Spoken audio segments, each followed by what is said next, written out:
Hello everyone, welcome back to my channel Be Wise Money Wise. This is Divya and I'm an NISM certified investment advisor. In today's session, let's get started with another investment option, which is mutual funds.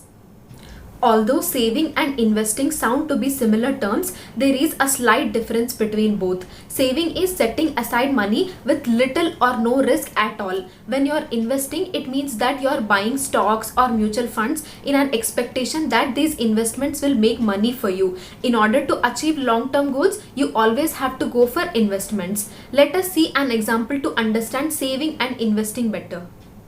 When 2000 rupees is invested in a savings account and in mutual funds parallelly, even after 20 years, savings accounts yield 3600, but whereas mutual funds yield 13400. So you have to make a wise decision whether you want to save money or invest your money. So all the traditional investment options like savings accounts, FDs and RDs, which we have discussed in the previous sessions, comes under saving, and in today's session we are going to discuss investments, which is mutual funds. Before understanding what are mutual funds, let me ask you a simple question. Do you want 10 lakhs right now or 1 paise which is going to double for the next 31 days? I know many of you might be thinking what this 1 paisa is going to do even if it is going to double for 31 days, and hence you might opt for 10 lakhs right now. But let's see what is going to happen in 31 days. This 1 paise on day 1, day 2, day 3 and so on and so forth, even after 15 days it is just 163 rupees. But you will be surprised to see how this 1 paise compounds in the next 15 days. So on the 31st day, it has compounded to 1 crore 7 lakhs 37,418. This is the power of compounding, and it is a secret behind the wealth creation in mutual funds. Now let us understand how mutual funds work. So all the investors with a common investment objective come together and pool their money. So the money that is being pooled is being handled by the fund managers. Who are these fund managers? Fund managers are experts or professionals who are good with market analysis, market trends and movements. So what do? They will come up with an investment strategy, and the money that is being pooled by the investors is being invested into various asset classes, and the returns or the dividends yielded are being passed back to the investors. Let us see how the power of compounding works in case of mutual funds. This simple graph depicts how money can be accumulated through a mutual fund investment of just 1000 rupees per month. Considering compounded annual growth rate of 12%, the investment amount of 3 years, which is 36,000, the market value is going to be 43,000. And same way, if you stay invested for 15 years, the investment amount is going to be 1,80,000 and the market value will turn 5,04,000. Here the blue color represents the investment amount and red color is the appreciation. So it is evident from the graph that as the number of years increase, the money compounds at a much higher rate. So compounding is a long-term investment strategy where there is a reinvestment of profit at the same rate of interest to constantly grow your principal amount year after year.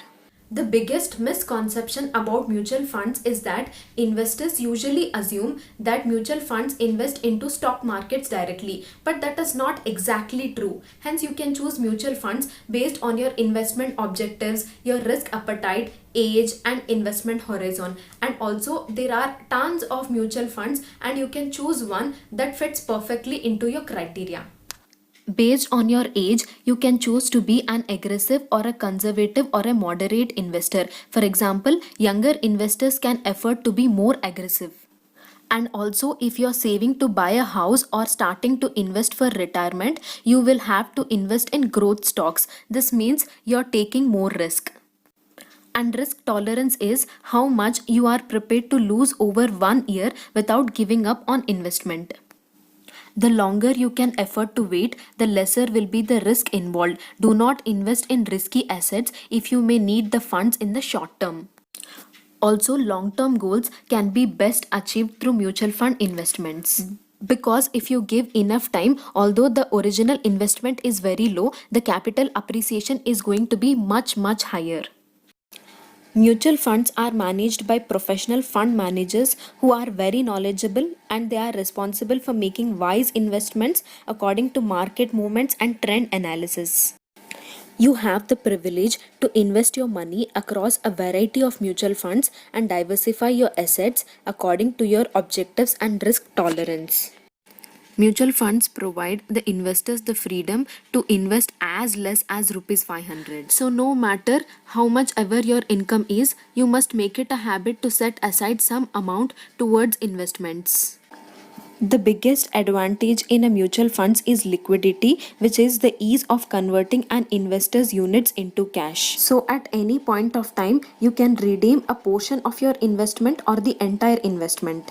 And once you raise a redemption request, funds will be transferred to the designated bank account of the investor within 3 business days. But remember that there are certain mutual fund schemes which have an exit load period. So in such case, redemption before a certain specified period, say 3 months, might attract a nominal load of around 0.5% of the investment. You can invest up to 1.5 lakh in tax saving mutual funds, which is covered under 80C of the Income Tax Act.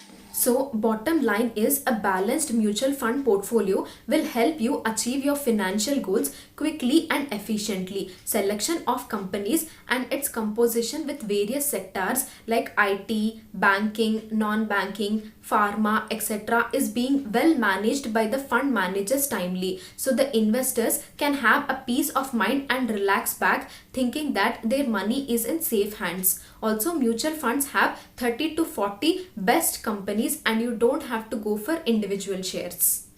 In my next session, I will discuss more details about mutual funds. So in the current session, if you have any questions, please drop it in the comment box and I'll reply back to you.